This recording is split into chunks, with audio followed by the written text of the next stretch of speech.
Welcome back to the Brian and Patti. What was that, Haas? Welcome back, everybody, to the Patti and Brian podcast, a show where nostalgia meets chaos. And chaos usually has fur, claws, or a tail. Today, oh boy. Today we're talking about our fur babies, the pets who made us laugh, made us cry, and made me question my sanity. And yes, Patti, I'm looking at you when I say question my sanity. Oh, please. You married me, Mojumbo. You knew what you were signing up for. Very fair. But folks, today is special because our pets weren't just pets. They were family. They were memories. They were heartbreak. They were joy. And they were expensive. Very expensive. Especially when they ate things they shouldn't. Growing up, my family was strictly dog people. No cats, not even a cat poster. If a cat walked by the house when we were kids, my parents closed the blinds like it was a Jehovah's Witness. So naturally, I grew up with dogs. Loyal, goofy, tail-wagging companions who taught me early that fur babies are part of the family. I remember you telling me about a dog your parents got when you lived in Phoenix as a kid. You just had to bring that up. Yes, my parents didn't think we had enough chaos when we lived in a trailer park in Phoenix in 1974. So they got us a dog, which was really just a mutt that loved the taste of chicken. A farmer living next door had a chicken coop with several chickens. Your dog got loose and killed all his chickens. Yep, and the farmer must have suspected us because he came knocking on our trailer door. That was the end of you guys having a dog for a long time. We also got a dog when we got married, what we thought was a nice, safe, predictable yellow lab. Folks, that lab was not safe, or predictable, or sane. That dog had more energy than a toddler on Red Bull. We had him for 1 week. We returned him like a defective blender. He wasn't defective. He was just wild about everything all at once. And then came Little Shavers, a free kitten. Cute, adorable, innocent at first.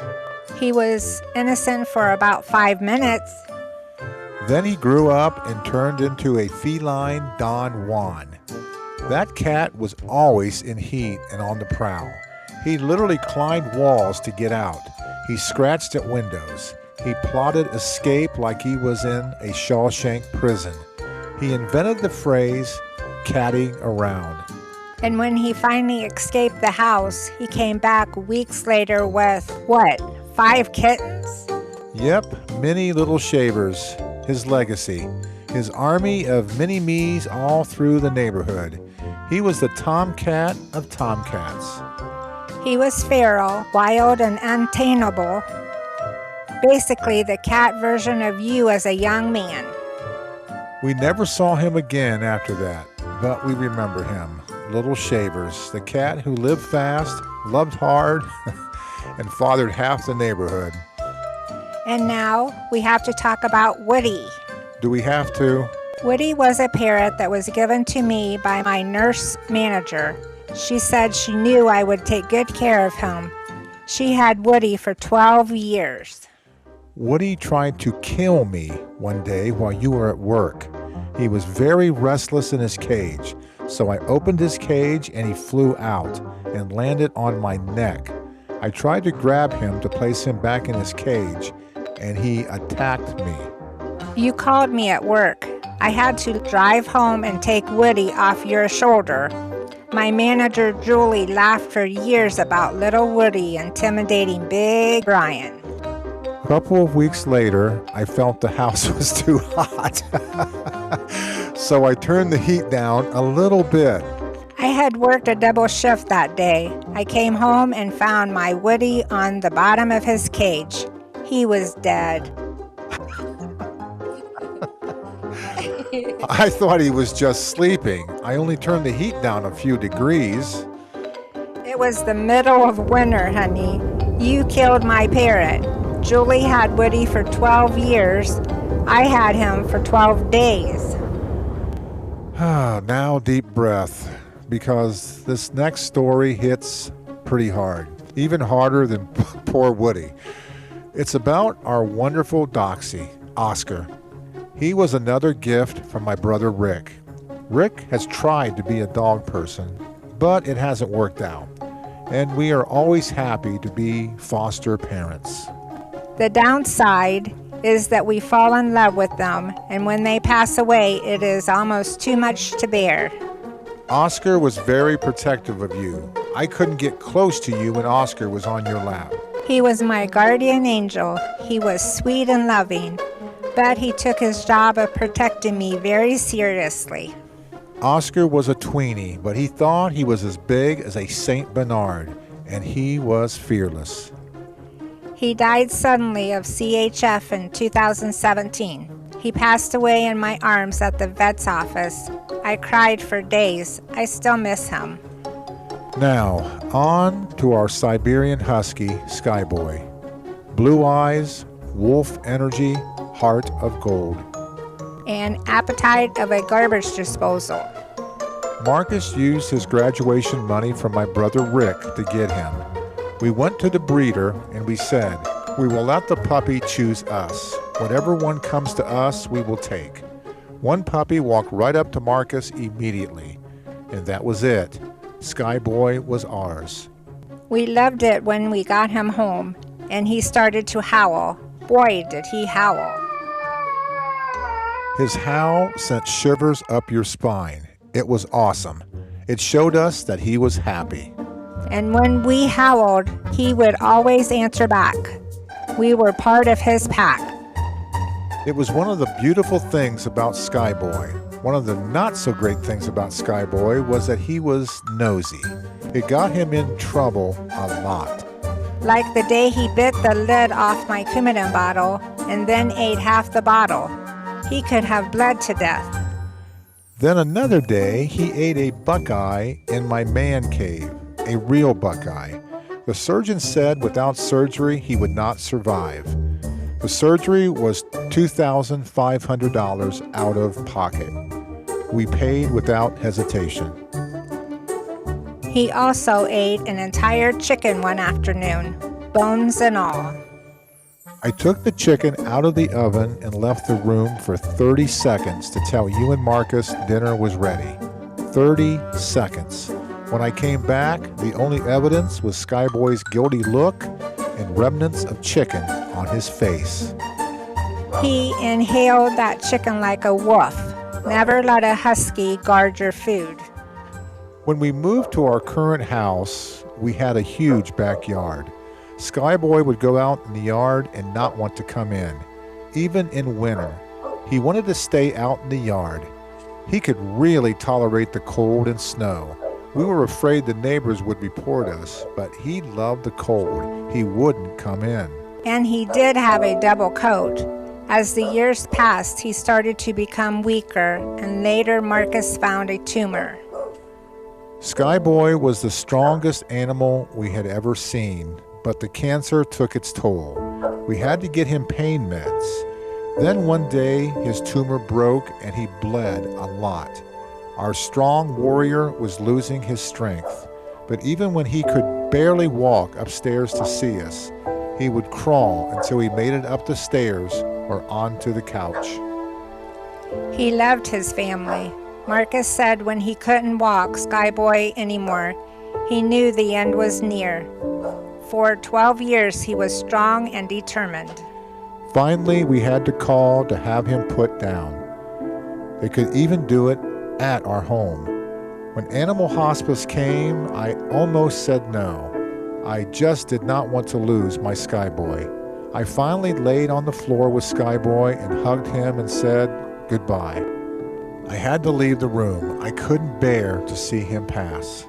And the hospice person was so kind. Right in the living room, she administered the sedative, then a stronger med. He passed away peacefully. I miss him waking me up in the morning with kisses and always licking my face to say goodnight. Every time I step outside in that backyard, I still feel his strong presence. Rest well, Skyboy. Okay, now deep breath again, because now we shift from heartbreak to chaos. In 2019, Rick and Mary called us again. This time they had a puggle, a mix of pug and beagle, our little pug-tato, as I call her. Well, she is shaped like a potato with separation anxiety and emotional issues. I named her Bellarella.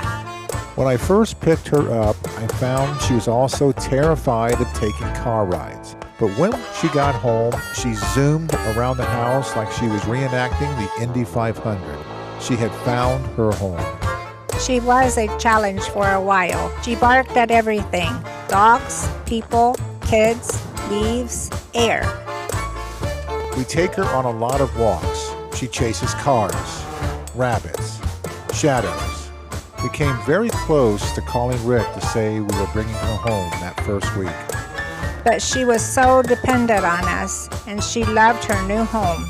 We gradually fell in love with her, and she became absolutely obsessed with me.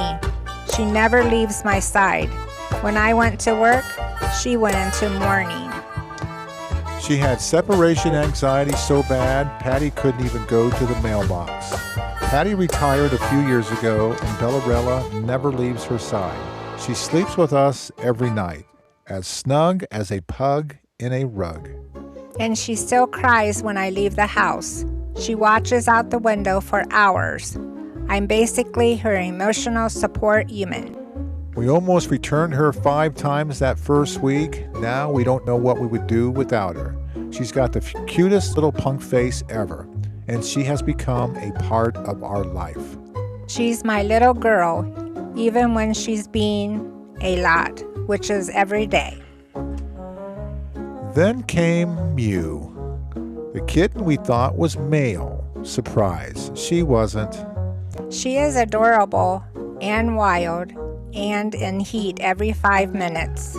She once scratched through a screen, climbed out the window, got on the roof, and disappeared for 10 days. Marcus and I thought she ran into the woods, maybe a couple of miles away. But cats don't like walking miles. I put out flyers. A neighbor found her 30 feet up a tree, cold, wet, starving, but alive. She's feral, she's feisty, but Marcus loves her. And now I live with 3 females, Patti, Bellarella, and Mew. Sometimes I think that's 3 females too many. Oh, hush, you love us. Yes, I do. Our fur babies are a part of our family. They made us laugh, they made us cry, they made our home fuller, louder, messier, and better. And even the ones who drove us crazy, we love them, and we still do. To Little Shavers and Woody, the Sky Boy, Oscar, Bellarella, who I call Little Girl, to Mew, to every fur baby we've ever had. Thank you for the memories and the lessons. And thank you for listening to the Patti and Brian podcast. Hug your fur babies every chance you get, and your human babies too. Am I one of your fur babies? Yes, honey, you are one of my pug-tato-shaped fur babies. Bye, everyone.